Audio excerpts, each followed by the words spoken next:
नमस्कार, स्वागत है आप सभी का टीएनपी न्यूज में और मैं हूं आपके साथ मिशा सिंह। शिवपाल की सपा में वापसी ने बीजेपी के लिए चिंता की लकीरें खींच दी है। शिवपाल ने सत्ता के खिलाफ सत्याग्रह का ऐलान कर दिया है। अलर्ट मोड में आ चुके शिवपाल क्यों बीजेपी के लिए खतरे की घंटी साबित हो सकते हैं, देखिए इस रिपोर्ट में।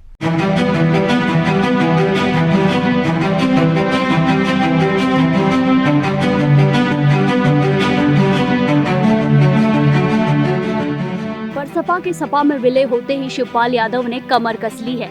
सपा में शामिल होते ही एक बार फिर वे योगी सरकार पर हमलावर हो गए हैं। बीते दिनों कानपुर में सपा कार्यकर्ता काजल किन्नर को बधाई देने पहुंचे शिवपाल ने बीजेपी पर पार्टी नेताओं को प्रताड़ित करने का आरोप लगाया है। प्रदेश में बढ़ती महंगाई और बेरोजगारी पर वे नए साल पर सरकार के खिलाफ मोर्चा शुरू करने जा रहे हैं। शिवपाल ने ऐलान कर दिया है कि वे सरकार के खिलाफ सत्याग्रह करने जा रहे हैं। बीजेपी को हटाने के मोर्चे पर काम कर रहे शिवपाल ने पूर्वांचल की कमान थाम ली है।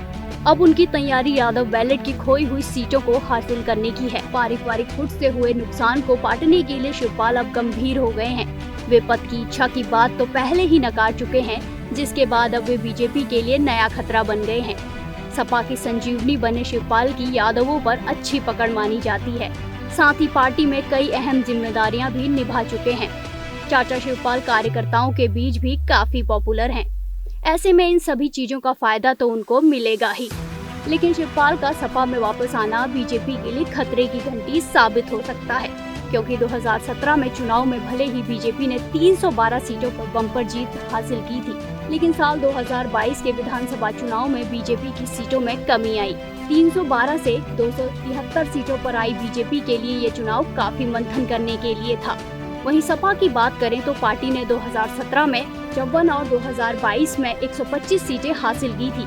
ये सपा के लिए राहत भरा परिणाम था और बीजेपी के लिए एक बड़ा सबक, क्योंकि अब शिवपाल वापस आ गए हैं। ऐसे में बीजेपी ने अगर जल्द ही कोई कदम नहीं उठाया तो अगले चुनाव तक उसे इसका खामियाजा भुगतना पड़ सकता है।